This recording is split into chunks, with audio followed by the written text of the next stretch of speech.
Alright, so first things first, I want us to think about what a natural log looks like. So if I have the function ln x, so if I've got y equals ln x, I imagine that most of us would have a function of something like that, correct? Just a general shape with an asymptote at x equals 0. Cool? I want us to think about what because the derivative is just a tangent of that function as time goes on. What's happening to the tangent of this function as it goes on? So I want you to write a few dot points about what we think is going on with this. So tell me some things about this tangent. It's decreasing. Decreasing, very good. What else do we know? Positive. Always changing. Always positive and changing.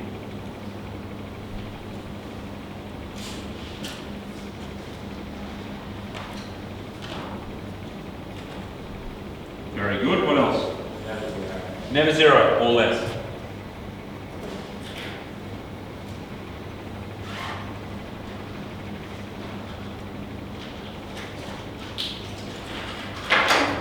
So what do we think? And there is a rule, dy dx is going to equal something. What do we think that is? What's a logical thing? So something that's decreasing, always positive, but changing. Always greater than 0, but never equal to 0. So as we go further along, it gets closer and closer to 0, but it never quite reaches it, correct? Now, it's always positive. Remember, this can never be negative. What relationship? Would a linear relationship make sense or not? Not a linear because we know they can go negative and they don't change. Exponential, not a bad guess. It's got a very similar shape to an exponential. A decreasing exponential. So a decreasing exponential, for those of us who don't know, looks a bit like that. It's got a similar shape to that. Anyone seen a function with a similar shape to that? Reciprocal. Yeah, I like it. Inverse. Yeah, into 1 on x. Cool. Hyperbolic, something like that. Awesome. Better than the other class, they didn't get that. Okay, so let my 12D class know you guys were better than that. Alpha class, they call you the alpha class. That's the rule, okay? So this is the rule, and you'll find that written in your formula sheet.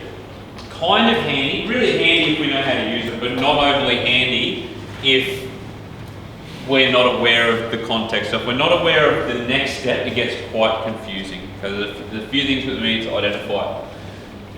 First thing I want us to do, so we know ln x is equal to 1 on x, we should now be able to really derive any function that looks something like this, like this, and even like this. Okay, so I want us to go through, I'm going to give us now, I'll say 5 minutes to get through and do that, whilst getting ready.